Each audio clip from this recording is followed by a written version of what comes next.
Comme client aujourd'hui, ça peut commencer à être très difficile de sélectionner la bannière avec laquelle on veut travailler.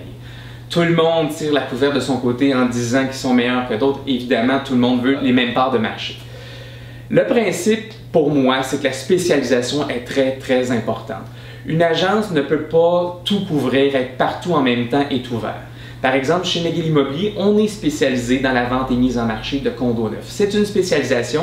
On est les plus gros au Québec dans le domaine, on est les spécialistes et on obtient des résultats de spécialistes.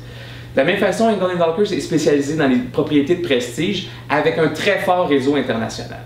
Là, vous allez me dire, mais écoute, Patrice, à Montréal, il n'y a pas tant d'investisseurs étrangers. Bien, vous serez surpris. Il y a plusieurs projets à Montréal de plus en plus qui peuvent avoir des proportions de 50, 60, voire 75% d'acheteurs étrangers.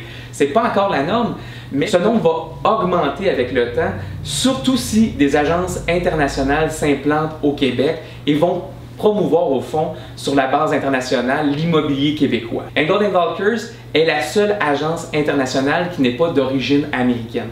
Toutes les grosses bannières proviennent des États-Unis avec un style qui leur est propre. C'est pas un mauvais style. Nous, Engel & Volkers, on est d'origine allemande. C'est la seule agence internationale qui provient de l'Europe. Donc, c'est une autre culture, c'est une autre façon de voir. Et c'est un réseau, c'est le géant mondial du luxe en Europe et dans plusieurs pays du monde. C'est un réseau réellement puissant. Personnellement, faut faire attention parce qu'un réseau, ce n'est pas qu'un site web. Ça, je vois trop d'agences immobilières ou de courtiers immobiliers qui disent on a un très gros réseau, mais dans le fond, c'est pas parce qu'on est sur un réseau, un site web international qu'on est une agence internationale.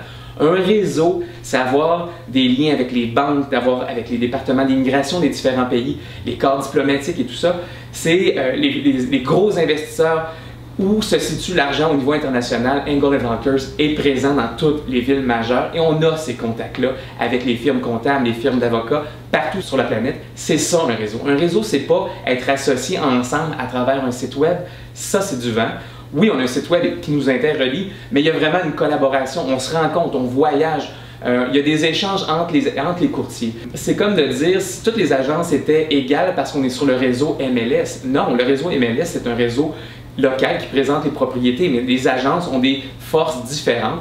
Donc, à vous de voir c'est quoi votre propriété et regardez, analysez, posez des questions. Plus vous posez des questions, plus vous allez trouver un fit avec votre agence, avec votre courtier. Mais en ce moment, dans le luxe au Québec, c'est un raz de marée. Engel & Volkers est en train de prendre le contrôle. En Amérique du Nord, on voit les bureaux convertir d'ex-agences internationales qui convertissent à Engel & Volkers parce qu'ils comprennent la culture, la philosophie et la force du réseau. Ça fait seulement 9 mois qu'on est ici et les propriétés de millions, on en signe à toutes les semaines. Dernièrement, encore cette semaine, une propriété de 11 millions.